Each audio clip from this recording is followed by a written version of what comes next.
రీసెంట్గా Covid cases పెరిగాయి అన్న ఆందోళనలో చాలామంది ఉంటున్నారు అండ్ చాలామంది అడుగుతున్నారు కూడా ఇంతకు ముందులాగా ఇది సీరియస్గా ఉంటుందా లేదా అనేది. Hi, I'm doctor Priyanka Ansuri, MD general physician and life style medicine expert. జనరల్గా ఏ వైరస్ అన్నా మనకి సీజనల్గా ప్రతి 3 నెలలకు ఒకసారి దాని యొక్క జెను మారుతూ ఉంటుంది. ఫస్ట్ వేవ్లో వచ్చిన కోవిడ్ వైరస్కి, సెకండ్ వేవ్లో వచ్చిన కోవిడ్ వైరస్కి, ఆ తర్వాత మళ్ళీ 3వ వేవ్లో వచ్చినప్పటికీ జెన్యు మారుతూ వచ్చి దాని యొక్క ఇంటెన్సిటీ తగ్గుతూ వచ్చింది. చాలాసార్లు చాలామందికి వైరస్ వాళ్ళల్లోనే ఇన్హాబిట్ చేసుకుంటూ ఏసిమ్టమాటిక్ క్యారియర్స్ అంటాం, వాళ్ళల్లో ఎటువంటి సిమ్టమ్స్ ఉండవు, but they can pass to other people. అలా టెస్ట్ చేస్తే కోవిడ్ అని తెలుస్తుంది. టెస్ట్ చేయకుండా కూడా చాలా మంది మన మధ్యలో కోవిడ్తో తిరుగుతూ ఉండొచ్చు. సో దీనికి మెయిన్ ఏంటి అంటే ఖచ్చితంగా మీ రోగ నిరోధక శక్తి బాగుండాలి. అందుకు మీరు తీసుకోవాల్సింది ప్రాపర్ న్యూట్రిషియస్ ఫుడ్, నిద్ర అనేది కరెక్ట్గా ఉండడం, అండ్ క్రౌడెడ్ ప్లేసెస్ని అవాయిడ్ చేయడం, అండ్ ఎప్పుడు ఏదో వచ్చాక పరిగెట్టే కన్నా అది రాకముందే మనం ప్రివెంటివ్ మెజర్స్ తీసుకోవాలి. Like proper hand wash, hygiene కానీ, and wearing mask in public places. వీలైనంత వరకు ట్రావెల్ అవాయిడ్ చేయడం బెటర్.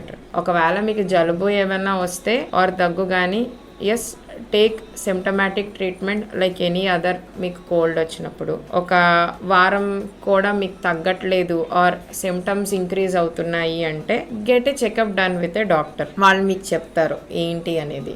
సో న్యూస్లో వచ్చింది చూసి మనం భయపడిపోవాల్సిన అవసరం లేదు. తగిన ప్రికాషన్స్ కనుక తీసుకుంటే we can keep any disease away from us. Thank you.